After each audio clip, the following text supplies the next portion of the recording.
Ang kwentong ito ay hango sa totoong buhay. Karanasan ito ni Joko. Walang eksaktong taon.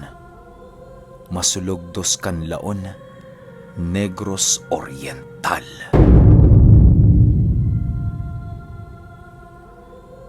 Itong mga panahong ito, kasalukuyang nagtatrabaho bilang isang magtotorso itong si Joko.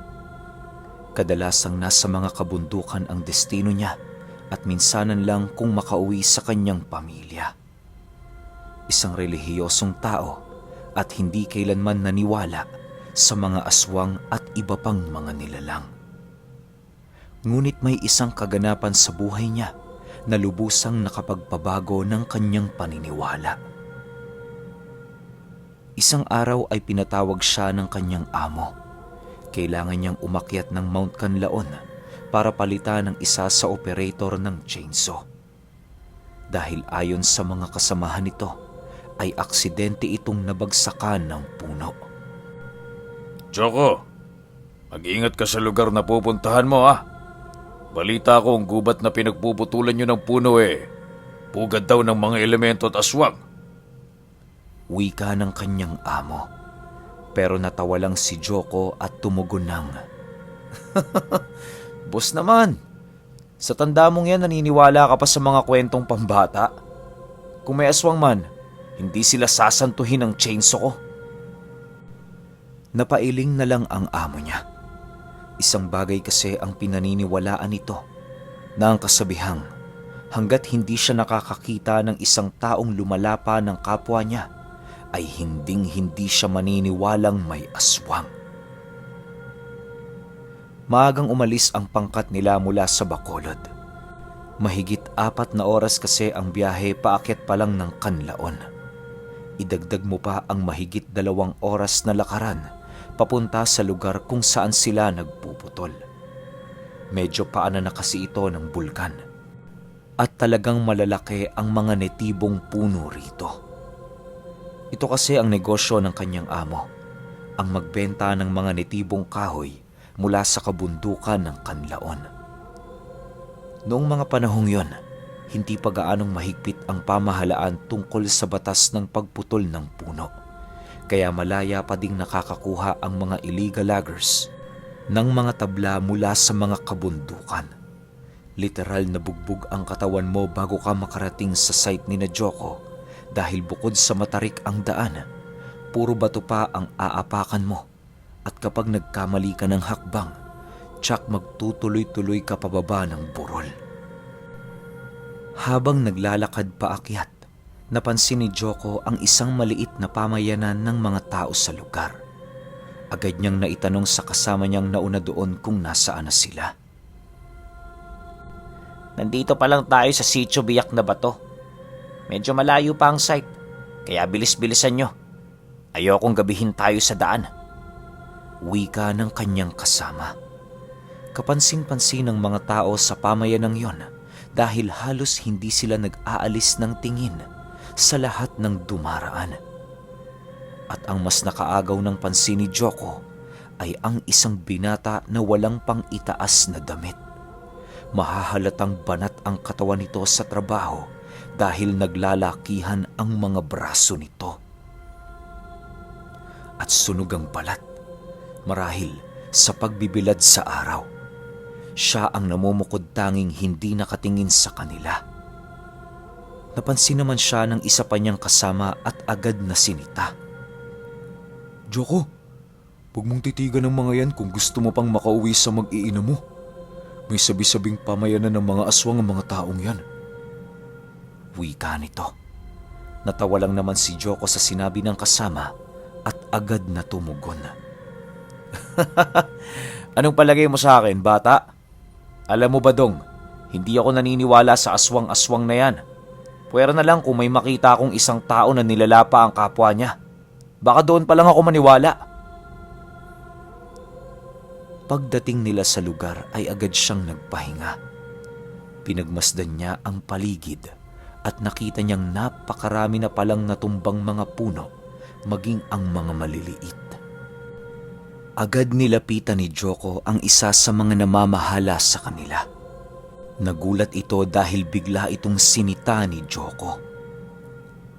Bakit pati mga maliliit na puno dinamay nyo? Mapapakinabangan nyo ba yan? Para naman tayong di nag-iisip eh. Galit na wika ni Joko. Bagaman pumuputol ng puno ang trabaho niya, ay may malasakit naman siya sa kalikasan. Sa katunayan, matapos niyang itumba ang isang puno, tinitingnan niya ito kung may mga bunga ba na pwedeng itanim. Kinukuha niya ang mga buto at ikinakalat ito sa paligid ng pinutol niya. Agad namang tumugon ng namamahala. Aba, kay bago-bago mo dito, ganyan ka na magsalita. Sino ka ba sa akala mo ha? Ako ang bisor dito, kaya gagawin mo kung anong iutos ko sa'yo. Napangiti naman si Joko at agad na sinungalingal ang bunganga ng bisor. Bisor ka lang. Hindi mo ba ako kilala? Ako si Joko, ang pinsan ng amo mo. Kaya umayos ka, kundi ikaw ang lalagariin ko. Wika ni Joko sabay talikod. Natahimik naman ang tagapamahala dahil nagulat siya sa ginawa ni Joko. Kinabukasan, maaga siyang nagkondisyon ng gagamiting chainsaw. Sinabihan niya din ang mga kasama niya na hanggat maaari ay iwasan ang mga maliliit na puno. Sinunod naman ng mga ito ang sinabi niya. Maya-maya habang nagtatrabaho, ay nilapitan siya ng isa sa mga kasama niya. Itinuro nito ang isang napakalaking puno ng lawaan at putol na ang mga malalaking sanga nito mula sa itaas. Kaso lang, natatakot silang tuluyan itong itumba dahil dito namatay ang kasama nilang pinalitan ni Joko. Dali-dali siyang naglakad papunta sa puno at sinipat ng maigi ang maaari nitong bagsakan. Tiningala niya ang taas ng puno at sa tansya niya, tumataas ito ng mahigit kumulang 40 talampakan. Ang katawan naman ng mismong puno ay may lawak na mahigit kumulang 5 talampakan. Solidong lawaan ang puno, kaya nagkukumahog ang lahat na pabagsakin ito. Naku, Joko, 10 kadena na ng chainsaw nasira namin dyan. Hindi man lang namin nagagawang mahiwa kahit sa kalahati lang. Wika ng isa sa mga batikan nilang kasama. Tiningnan niya ang mga tatamaan kung sakaling bumagsak ito at nakita niyang wala namang mapipinsala kaya agad niya itong binanata ng chainsaw. Manghang-mangha ang mga kasama niya dahil ilang minuto niya lang itong pinasadahan. Agad na natumba ang dambuhalang puno. Nagsigawan ang lahat dahil sa saya dahil may kamahalan ang tabla ng lawaan. At alam nilang malaki ang magiging porsyento nila sa oras na maipagbili ito. Ngunit lingid sa kaalaman nila na ang kaganapang yon ang magdudulot ng kapahamakan sa kanilang lahat.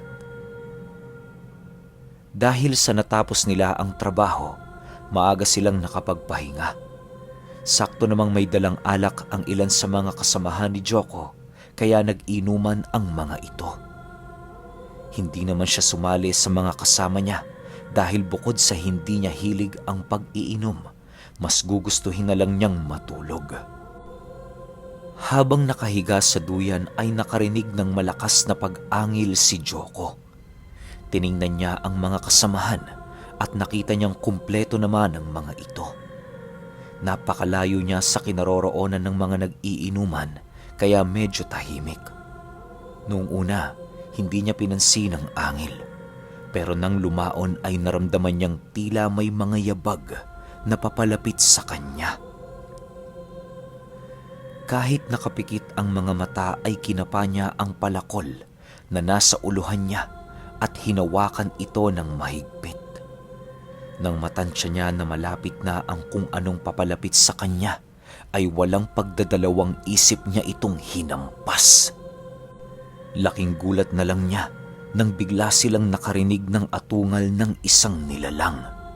Parang pinaghalong baboy, kalabaw at aso ang tunog. Agad bumangon si Joko at nanlaki ang mga mata niya dahil nang tapatan niya ng flashlight ang nilalang, nakita niyang punong-puno ng balahibo ang katawan nito. At kitang-kita niya ang mahaba nitong nguso na parang sa baboy ramo. Nakabulagta na ito sa lupa dahil bumaon sa ulo ng nilalang ang palakol na inihataw ni Joko sa kanya. Ano yan? Anak ng demonyo! Sigaw ng isa sa mga kasamahan ni Joko. Anong nilalang yan?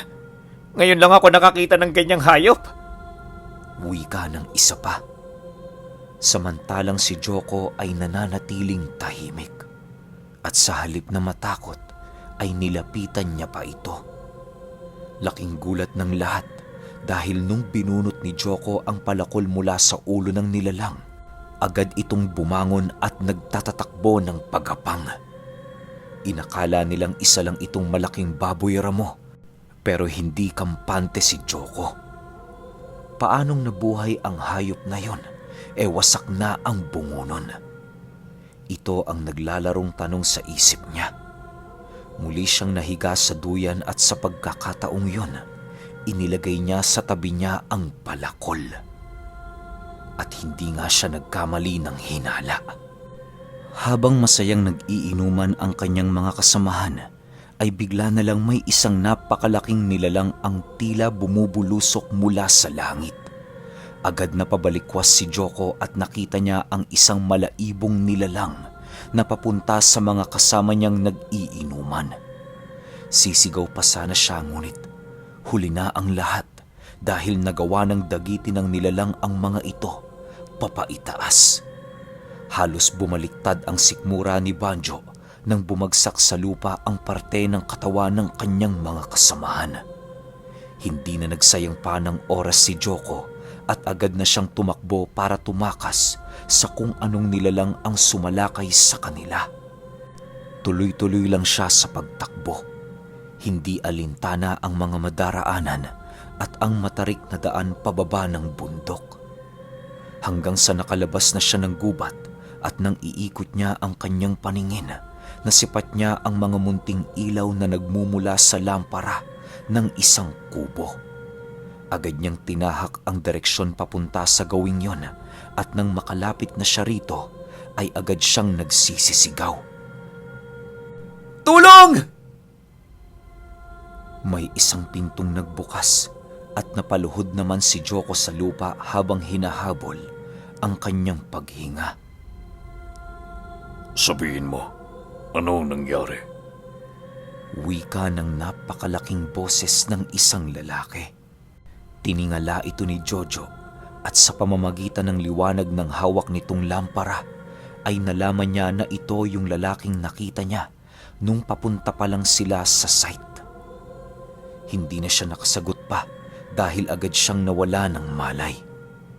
Nang magising siya ay mataas na ang araw at napansin niyang nasa loob na siya ng isang kubo. Dali-dali siyang bumangon, ngunit nang tatayo na siya ay napansin niyang nakatali ang kanyang mga kamay. Maya-maya pa ay may isang lalaking pumasok. Ito din yung lalaking nakita niya kagabi at inabutan siya nito ng tubig na inumin. Matapos niyang uminom ay pinagmasdan niya ang lalaking nasa harapan niya. Halos nakatingala na siya dahil malahigante ang tangkad ng lalaking yon. Tinatayang nasa 7 talampakan ang taas nito. Bilugan at napakamatipuno ng pangangatawan. Natigilan lang siya sa pagkakatulala nang biglang magsalita ang lalaki. Sabihin mo sa akin, ano ang nangyari sa loob ng kagubatan? Maikling tanong nito kay Joko. Agad naman niyang isinalaysay ang mga nangyari. At isa lang ang naging tugon ng lalaki.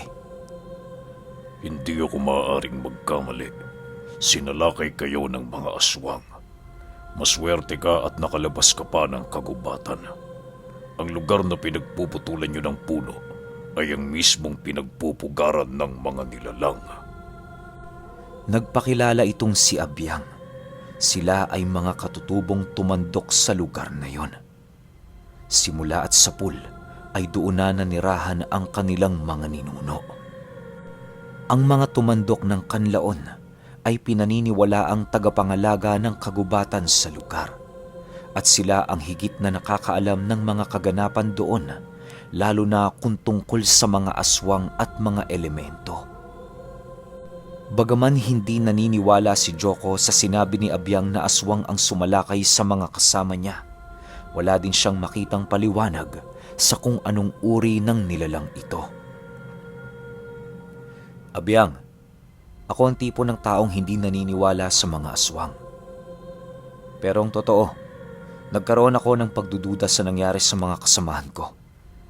Dahil sa tanang buhay ko, ngayon lang ako nakakita ng isang napakalaking ibon. Wika ni Joko.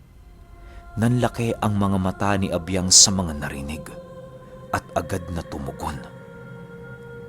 Higanting ibon? Sigurado kang yon ang nakita mo, Joko? Gulat na tanong nito at dali-daling pumasok sa kanyang kubo. Paglabas niya ay may dala-dala itong mga lumang papel at inilatag niya sa harapan ni Joko. Isa-isang tiningnan ni Joko ang mga papel at nakita niyang may mga guhit ito ng isang malaking itim na ibon. Ayon sa mga nakasulat at sa salaysay ni Abyang, ang tawag sa nilalang na yon ay dalupahaw.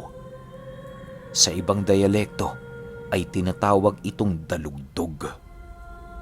Sinasabing ang mga nilalang na ito ay ang tagapagbantay ng gubat, mga uri ng elementong maihahalin tulad sa mga aswang, dahil ang kanilang mga pangunahing pagkain ay mga tao. Nang marinig ito ni Joko, ay nakaramdam siya ng paninindig ng balahibo. Hindi niya lubos maisip na ang mga nilalang na inakala niyang panakot lang sa mga bata ay nabubuhay pala sa mundong ginagalawan ng mga tao. Masama ang pangitaing ito. Ang paglantad ng dalupahaw ay nangangahulugan ng sakuna. Maraming buhay na naman ang mawawala. Hindi ko hahayaang maganap ulit ang nangyari sa mga katribo ko. Maraming taon na ang nakalipas. Wika ni Abyang. Binasa naman ni Joko ang mga nakasulat sa huling papel na iniabot sa kanya ng katutubo.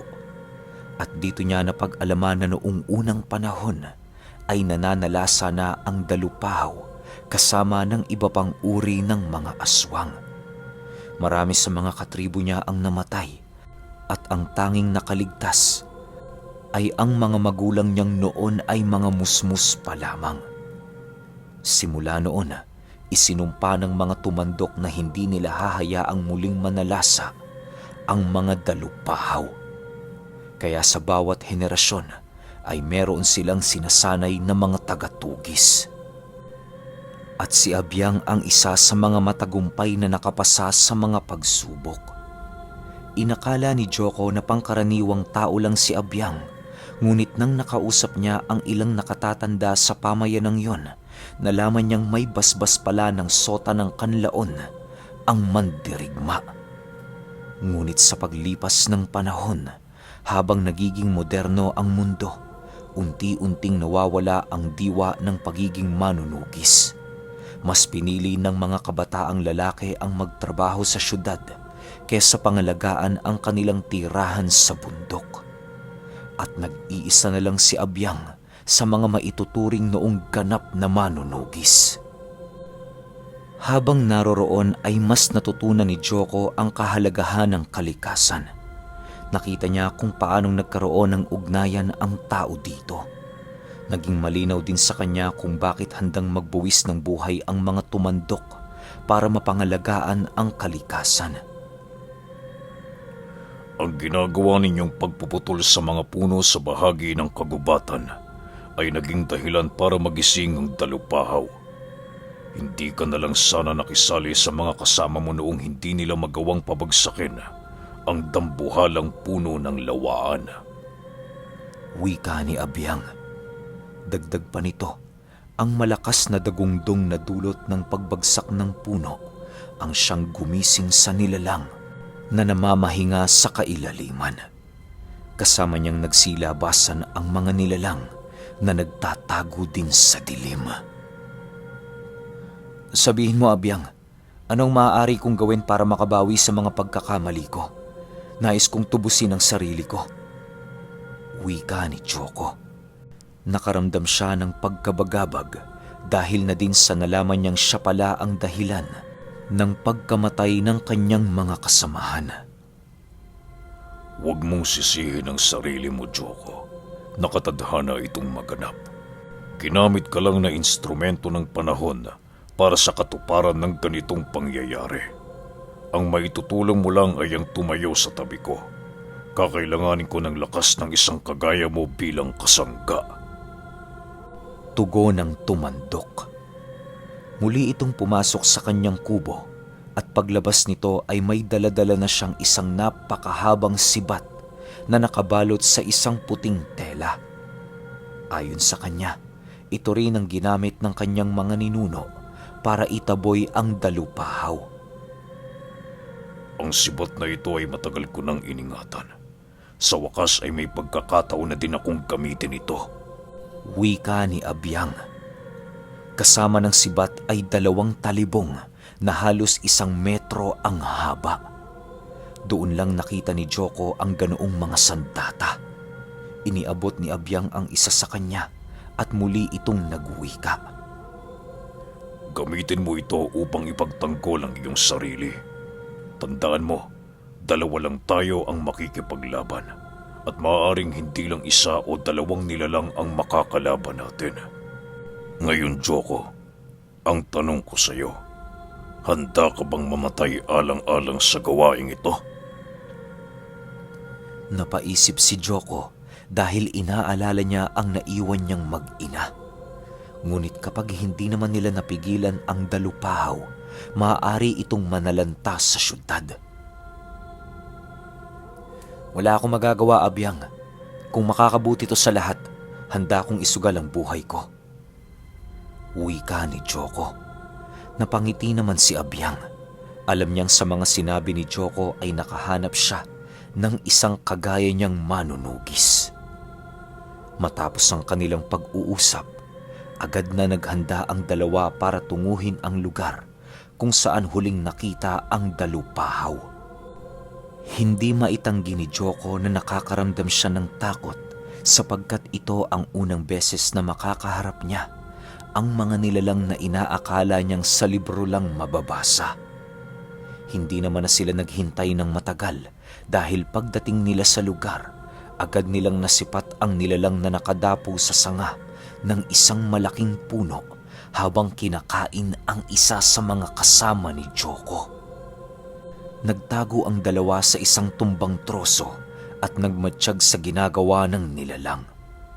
Inikot din nila ang paningin sa paligid at nakita nila ang iba pang aswang na kanya-kanya naman sa paglapa sa mga bangkay na naiwan. Halos bumaliktad ang sikmura ni Joko sa nasaksihan niya at nang akmang tatayo na sana ito para sumuka, bigla siyang pinigilan ni Abyang. Huwag kang gagalaw. Nakatingin sa atin ang dalupahaw. Pabulong na wika nito. At nang tingnan nito ni Joko, nakita niya ang mapupula nitong mga mata na nakatitig sa kanya. Ang wangis ng nilalang ay mistulang isang malaking ibon na may paa at kamay ng isang tao. Ang katawan nito ay parang sa isang aso, ngunit may mahaba itong mga kuko na parang sa mga agila. Ito ang ginagamit niya upang dagitin ang kanyang mga biktima. Nanatili sina Joko sa kanilang kinauupuan nang bigla na lang umangil ng napakalakas ang dalupahaw. Naloko na! Nakita tayo, Joko! Humanda ka! Wika ni Abyang at agad na ding lumipad pa ibabaw ang nilalang. Lumabas sina Joko sa malawak na bahagi ng gubat at hinintay na bumulusok pababa ang dalupahaw. Ngunit sa kasamaang palad, nakisali ang mga aswang at isa-isang sumalakay ang mga ito. Agad na binunot ni Joko ang talibong na nakasukbit sa kanyang bewang. Hirap pa siyang gawin ito dahil na rin sa haba ng sandata.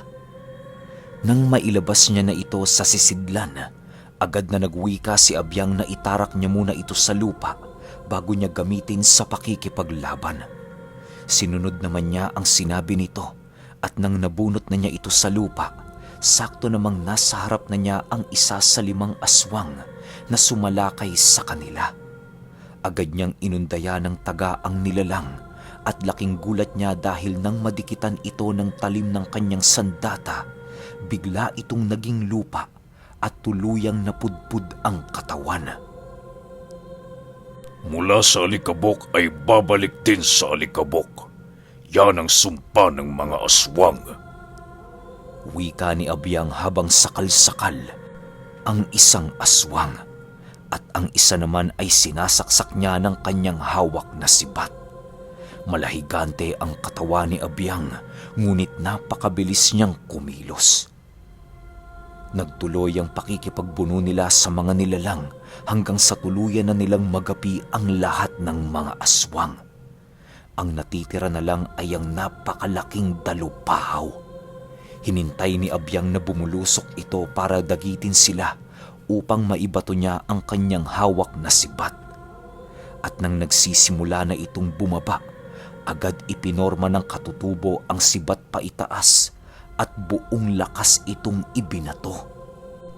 Tinamaan sa katawan ng nilalang at bigla itong bumagsak sa lupa. Nilapitan ito ni Abyang at inapakan sa ulo. Sabay bunot ng sibat sa katawan ng dalupahaw.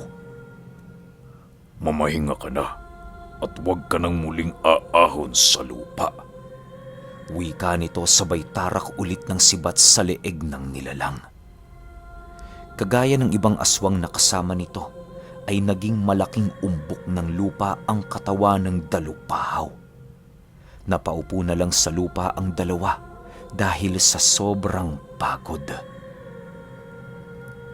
Simula ng araw na yon, natutunan ni Joko ang kamalian sa pinasok niyang trabaho at namulat siya sa isang malaking katotohanang hindi lang tayo ang mga tao ang nabubuhay sa mundo. Nagsilbing magandang alaala kay Joko ang mga pangyayari. Sa kasalukuyan ay walang tiyak na impormasyon kung buhay pa ang katutubo. Pero marami ang nagsasabing patuloy pa din nilang nakikita ang manunugis na si Abyang. Pero magpahanggang sa ngayon ay hindi pa rin malilimutan ni Joko ang kanyang naging karanasan noong nasaksihan niya ang tumandok kontra dalupahaw.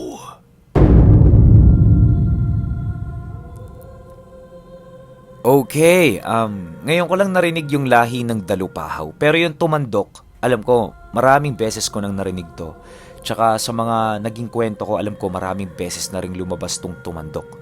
Unang-unang lumabas yung tumandok dito sa channel ko, doon sa kwento natin na Nonoy. Balikan nyo yun, napakaganda ng kwento ng Nonoy. Parang ganito rin, yung merong tumandok. Yung mga lokal na merong kakayahan. Dito naman sa dalupahaw, ngayon ko lang talaga siya narinig. May mga ganun pala, no? Na kapag nagagambala yung tinitirhan nila, lalabas sila tapos mangpepeste sa kalupaan. Pero kayo, kung may opinion kayo sa kwentong ito, i-comment nyo lang sa baba. Yun lang, hanggang sa susunod na kwento. Salamat.